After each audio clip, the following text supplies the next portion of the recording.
Maris Racal, pasabog ang arahan rumampa sa red carpet ng Berlinale 2025, truly unforgettable.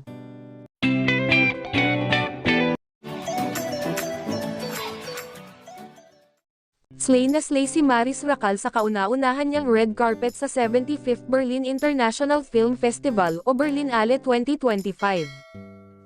Nanggabog ng bonggang-bongga si Maris Racal sa red carpet na ginanap nitong Huwebes.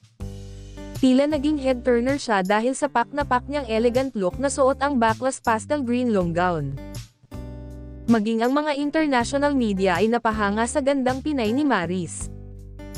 Napansin ang ganda ng aktres sa suot niyang backless lime green gown ay nagtatampok ng isang halter neckline na pinalamutian ng mga puting floral embellishment, na inspirasyon ng pambansang bulaklak ng Pilipinas ang sampagita. Komento nga ng mga fashion experts sa Germany, hindi raw ininde ng Filipina actress ang lamig sa kanilang bansa. Pag-amin pa ng aktres sa kanyang post, ang pagdalo niya sa nasabing International Film Fest ay unforgettable. Nagpunta doon si Maris dahil kabilang sa nominasyon ang pinagbibidahan niyang pelikula na Sunshine.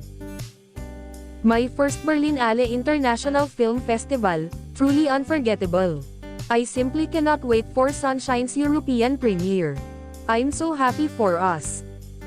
Ang Sunshine ng dalaga ay ilalaban sa ilalim ng Generation 14 Plus category kung saan kasali rin ang pelikula mula sa iba't ibang bansa.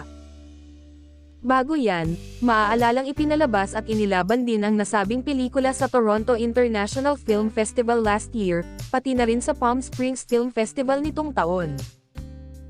Matatanda ang sa isang panayam ng ABS-CBN News kay Maris bago siya lumipad patungong Germany ay inihayag niya kung gaano siya kasaya sa milestone na ito.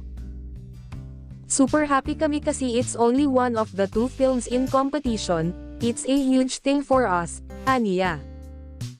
Mukhang sunod-sunod nga ang blessings ni Maris, last week lang ay nag-trending din siya sa SOCMED matapos mapag-usapan ang kanyang mapangahas na mga eksena sa action-packed series na Incognito.